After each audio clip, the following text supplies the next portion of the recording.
नमस्कार दोस्तों, मैं राकेश वर्मा आप सभी का स्वागत करता हूं आपके अपने परिवार एशियन गुरुकुल पर। साथ ही आप टीआरई 1 से चयनित होकर के आप शिक्षक बन गए हैं। आप कहीं न कहीं किसी विद्यालय में आप पढ़ा रहे हैं। अब जिस जिला में, जिस ब्लॉक के जिस विद्यालय में आप पढ़ा रहे हैं, शायद वह जिला आपका चॉइस जिला ना हो रहा होगा।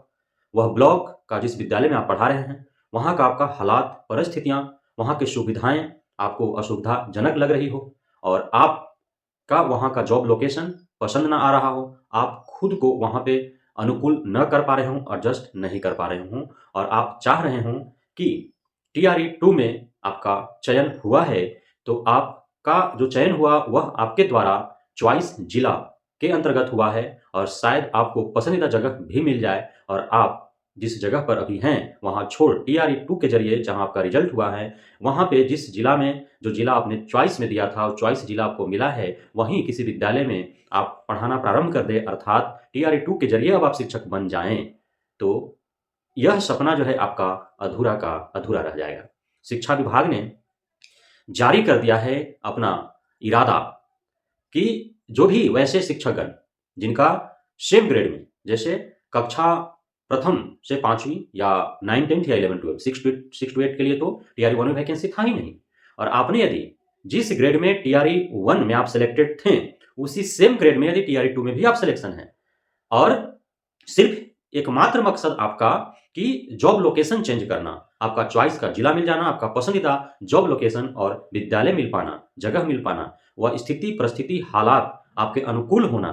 तो सिर्फ यह मकसद से यदि आपने परीक्षा दिया और पास किया और आप मेरिट में जगह भी बना पाएँ और आपने अपना उद्देश्य भी अंततः पूरा किया, लेकिन ये अंतिम कड़ी में या अंतिम पायदान में आकर के वो मामला फँस गया है, वो आपका सपना अब अधूरा रह जाएगा। शिक्षा विभाग ने उन सभी शिक्षक अभ्यर्थी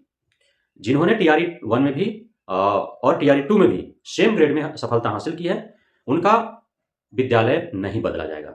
चाहे आप जिस भी माध्यम से योगदान लेते हों। यदि आपने काउंसलिंग करा लिया है, औपबंधिक नियुक्ति पत्र भी आपने यदि प्राप्त कर लिया है, तो भी कोई समस्या नहीं है। आपका विद्यालय वही रहेगा, चेंज नहीं किया जाएगा। जो टीआरई 1 और टीआरई 2 दोनों से सेम ग्रेड में सिलेक्टेड है, वह उसी विद्यालय में रहेंगे, जहाँ पे उनका पोस्टिंग टीआरई 1 के ज़रिए हुआ है, नहीं होगा। यदि यह नियम नियोजित शिक्षकों पर भी लागू होता, तो हमारे नियोजित शिक्षक गुरुजनों को काफ़ी फायदा पहुँचता। यदि उन्हें भी यही कह दिया गया होता कि नियोजित शिक्षक, चाहे वो टीआरई 1 के ज़रिए या फिर टीआरई 2 के ज़रिए वो चयनित हुए हों, सफल हुए हों, मेरिट लिस्ट में अपना जगह बना पाने में वो कामयाबी हासिल किए हों, तो वो वहीं रहेंगे, जहाँ वो पूर्व से कार्यरत थे। तो बल्ले-बल्ले हो जाता। उनका विद्यालय वही रहता, जहाँ पे वे 10 वर्षों, 15 वर्षों, 5 वर्षों, 7 वर्षों से वो जमे हुए हैं और वह उस अनुकूल, चाहे जहाँ भी हैं, वहाँ के परिस्थिति के अनुकूल वो ढल गए हैं और वो अब वहाँ से जाना उनके लिए नागवार गुज़र रहा है। तो शायद ऐसा होता, तो बल्ले-बल्ले होता हमारा नियोजित शिक्षक के गुरुजनों का। तो ऐसा नियम जो है सिर्फ टीआरई 1 के द्वारा जो चयनित हैं, उन पर ही लागू हो रहा है और यही नियम टीआरई 2 में या 1 में जो चयनित हैं और फिर चाहेंगे कि टीआरई 3 भी वो दें सेम ग्रेड के लिए सिर्फ जॉब लोकेशन चेंज करने के उद्देश्य से, तो फिर उनके लिए भी वो बेकार साबित है। इसलिए आप अब जो है शिक्षक जब आप बन गए हैं, सेम ग्रेड में शिक्षक बनने के लिए आप प्रयास न करें जॉब लोकेशन के उद्देश्य से, आप अपर ग्रेड के लिए प्रयास करें या फिर अन्य कोई शिक्षक से भी अच्छे पद पाने के लिए, अधिकारी पदाधिकारी बनने के लिए आप प्रयासरत रहें, तो आपके लिए बेहतर होगा। अब समय जाया करना उचित नहीं है। तो हम सरकार से, शिक्षा विभाग से मांग करते हैं कि यह नियम जो टीआरई 1 के द्वारा चयनित व सफल शिक्षकों पर जो लागू किया गया है, वह नियोजित शिक्षकों पर भी लागू हो, ताकि नियोजित शिक्षकों जो लगभग कई वर्षों से 10 वर्ष, 5 वर्ष, 15 वर्ष, 2 वर्ष से जहाँ पे वो कार्यरत हैं और उस जॉब लोकेशन के हिसाब से अपने आप को अनुकूल कर चुके हैं, ढल चुके हैं उसी अनुकूल, तो वहाँ से अब उनको जाना थोड़ा उनके लिए कष्टदायी है। अतः उन्हें उसी लोकेशन पे छोड़ दिया जाए तो शायद बेहतर होगा। लेकिन शिक्षा विभाग ने जो है वह काफ़ी